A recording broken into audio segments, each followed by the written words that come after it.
ठंड में चुड़ैल। एक गांव में सभी लोग बहुत ही हंसी खुशी से जीवन बिता रहे थे। सुंदर पेड़ों के बीच में उस गांव के सभी लोग एक साथ मिलजुल कर काम करते थे। ठंड का मौसम शुरू होने का कारण गांव का सभी लोग ज्यादातर देर घर पर ही रहते थे। सुबह काम पर जाते थे और शाम को वापस आते थे। उसके बाद घर से बाहर नहीं निकलते थे। रात में उस गांव के सभी लोग शांति से सो रहे थे। उस समय आधी रात का वक्त था। उसी समय गांव में एक चुड़ैल इधर उधर भटकती रहती थी। उस चुड़ैल को ठंड बिल्कुल भी पसंद नहीं थी। ठंड ज्यादा होने के कारण गांव के सभी लोग बीच बीच में आग जलाकर हाथ पैर गर्म करते थे। सुबह होते ही सभी लोग काम पर चले जाते थे।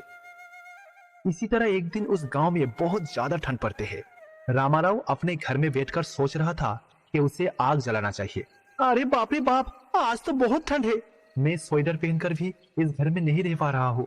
अगर हम बाहर जाके आग जलाएंगे तो शरीर कुछ हद तक गर्म रहेगा, हाथ और पैर गर्म रहेगा, तो हम कुछ देर तक सो पाएंगे, रामाराव ने सोचा। उसके बाद रामाराव घर से बाहर निकले। उसी समय उसका दोस्त रंगा खिड़की से बाहर निकलकर उसका दोस्त रामाराव के पास जाते हैं। अरे दोस्त, बाहर क्यों आए हो? क्या तुम आग जलाओगे? हाँ दोस्त, वही करने आया हूँ। घर में बहुत ही ठंड है। ठीक है दोस्त, चलो आग जला के हम लोग थोड़ी देर बैठते हैं।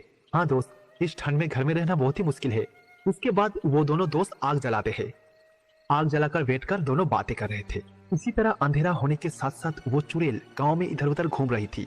इतने ठंड में घर में रहकर दिन नहीं कटेगा। हाँ, तुमने एकदम सही कहा। अगर इतने ठंड नहीं होते तो हम पास के खेत में घूम रहे होते, है ना? हाँ दोस्त, शाम को घर में सभी लोग बहुत ही व्यस्त होते थे। हाँ दोस्त, घर के सारे महिलाओं शांति से बैठकर सीरियल देखती थी। हाँ दोस्त, एक समय था जब बाहर बैठ के लोग बातें करते थे। अब देखो ऐसा बिल्कुल नहीं है। हाँ दोस्त, तुमने बिल्कुल सही कहा। इतने ठंड में तो आग जलाना ही बेहतर होगा। इस तरह से वो दोनों बात कर रहे थे। कुछ दूर खड़ी एक चुड़ैल उन दोनों को देख रही थी। उसने देखा कि वो दोनों के अलावा वहाँ पर और कोई नहीं है।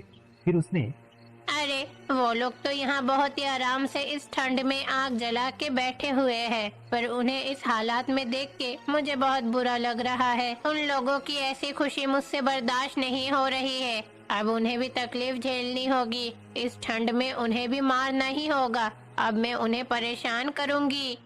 वो चुड़ैल आग जलते हुए देखकर बहुत ही क्रोधित हो जाती है। उसके बाद वो चुड़ैल सोचती है कि उन दोनों को डराएंगे। वो अपने पैर में घुंघरू पहनकर एक पैर में उठ जाती है और घुंघरू की आवाज निकालती है। अरे ये शब्द कहाँ से आ रहा है? लगता है रास्ते से कोई चल रही है। हाँ दोस्त, पर ये कहाँ से आ रहा है? देखते हैं कि दोबारा वो आवाज सुनाई देता है या नहीं। उसके बाद वो चुड़ैल उस पैर को हिलाने लगी। पैर के पीछे से चुड़ैल की हंसी की आवाज आ रही थी।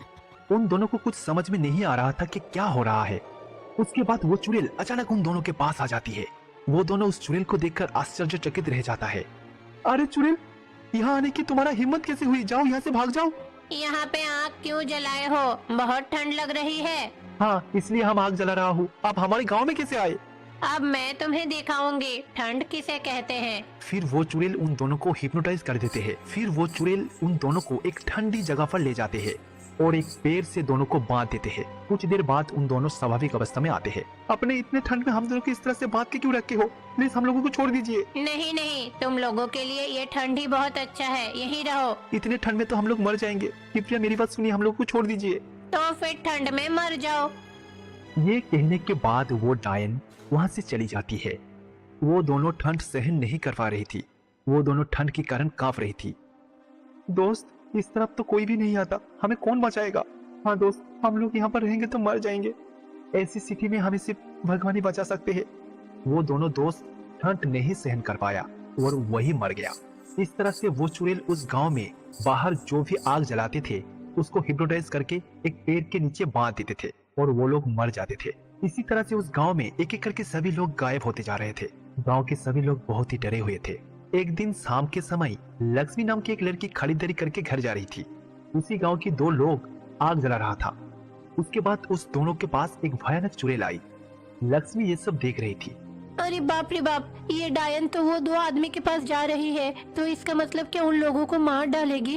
इतने दिन से जो गांव वाले गायब हो रहे हैं, वो सब क्या इस डायन की वजह से हो रहा है? वो भयानक सी चुड़ैल उन दोनों के पास आया और उन दोनों को हिप्नोटाइज किया। चुड़ैल का मायावी जादू से वो दोनों चुड़ैल के पीछे पीछे चलने लगा। लक्ष्मी ये सब देखकर आश्चर्यचकित रह जाती है। अरे ये दुष्ट डायन तो वो दो आदमी को अपने वश में करके लेकर जा रही है। उन्हें कहाँ लेकर जा रहे हैं? गांव वालों को इस बारे में बताना होगा। उससे पहले मैं इस डायन का पीछा करूंगी। लक्ष्मी ये सोचते हुए उन दोनों के पीछे पीछे जाने लगी। इस तरह से कुछ दूर जाने पर वो दोनों अचानक गायब हो जाती है। उसके बाद लक्ष्मी जितना जल्दी हो सके गांव में जाती है और गांव का मुखिया को सब कुछ बताते हैं। हमारे गांव में एक डायन घूम रही है, वही गांव वालों को गायब कर रही है। पर उन दोनों को कहाँ ले जा रही है? मैं तो उन लोगों के पीछे ही जा रही थी, पर कुछ देर जाने के बाद नहीं देख पाई, इसीलिए वापस आ गई। अरे वो उस चुड़ैल के साथ क्यों जा रहा है? पता नहीं उन लोगों के साथ क्या हुआ। अरे तुम क्या कह रहे हो? मुझे कुछ समझ में नहीं आ रहा है। सारी गांव वालों बहुत ही डरी हुई है। उन लोगों को कुछ समझ में नहीं आ रही कि वो लोग क्या करे।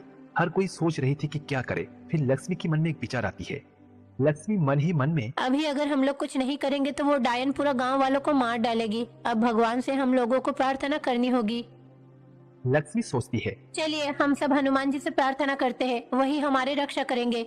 हाँ हाँ चलो हम सब भगवान से प्रार्थना करते हैं। केवल हनुमान भगवान ही इस डायन को मार सकते हैं, तभी हम सब खुशी से रह सकते हैं। उसके बाद उस गांव के सभी लोग हनुमान भगवान के मंदिर में जाते हैं और वहां जाकर प्रार्थना करते हैं। हे हनुमान जी, हमारे गांव में एक डायन घूम रही है। कई गांव वालों को तो मार भी चुके हैं। कृपया करके हम सबको बचाइए। उस डायन के हाथ से हमें रक्षा कीजिए। आप हमारी मदद कीजिए। इस तरह से प्रार्थना करते हैं। अचानक मूर्ति से एक रोशनी आती है। ये देखकर सभी हैरान है। गांव में वो चुड़ैल घूम रही थी और अपनी शिकार की तलाश कर रही थी। अरे आज कोई बाहर क्यों नहीं दिख रहे? कहाँ गए होंगे सब? उन लोगों को इस ठंड में मारने में बहुत मजा मिलती है, बहुत खुशी होती है, पर आज वो सब गए कहाँ? मुझे कुछ भी नहीं पता। उन्हें ढूंढना ही होगा। ये सोचते हुए वो चुड़ैल घूम रही थी। हनुमान भगवान उन चुड़ैल के सामने प्रकट होते हैं और बहुत ही क्रोधित होकर उस चुड़ैल को मार देते हैं। इस तरह से हनुमान भगवान उस गांव के लोगों को बचाते हैं। उसके बाद गांव के सभी लोग हनुमान भगवान का धन्यवाद देने जाती है और उनकी पूजा करते हैं। उस गांव में चुड़ैल हमेशा के लिए मिट जाती है। उसके बाद उस गांव के लोग फिर से हंसी खुशी से जीवन बिताते थे। भगवान गणेश और भगवान कार्तिक कैलाश में वेदों का पाठ कर रहे थे। दूसरी ओर देवी पार्वती भगवान शिव के पास बैठकर अपने पति की सेवा कर रही थी। दूसरी ओर भगवान शिव हमेशा की तरह ध्यान कर रहे थे। भाई कार्तिकेय, वेद पढ़ते पढ़ते मैं थक चुका हूँ। अभी मैं कोई खेल खेलना चाहता हूँ। थोड़ा खेलने से मन को शांति मिलेगा। उसके बाद फिर वेद पढ़ूंगा। हाँ भाई, आपने सच कहा। चलो भाई, हम कोई गेम खेलते हैं। विनायक ने कहा तो गणेश और कार्तिकेय ने वेदों को एक तरफ रख दिया और खेलने के लिए तैयार हो गए। मैं तुम्हारा आंखों पे पट्टी बांध दूंगा। उसके बाद मैं